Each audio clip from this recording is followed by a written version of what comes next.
nắng dâu xí lâu xa dù ai là xa tình lung hiểm hi tuam tâm về một đôi lối đi nhưng không ai về đâu em đi ai có lâu tua rồi akhim lung pa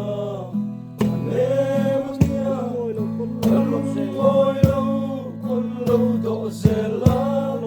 alom na po không te đi cầm ai ta mi tuy lên po đâm dâu xí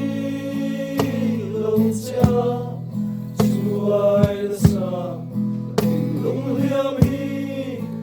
tuồng đâm về một đón ôm đi nhưng không ai về đâu em đi ôi khát lệ dấu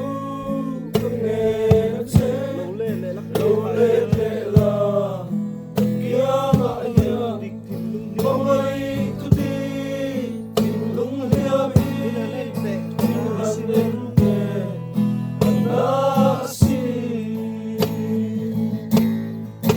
mong ấy đã mít túi đen po đắm dâu xí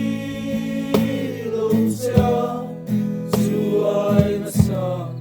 tình lung hiểm hi tuồng đắm về một đón ôm đi nhưng không ai về đâu em đi ai đã mít túi đen po đắm dâu xí lâu xa dù ai là xa tình lung hiểm hi tuam đắm về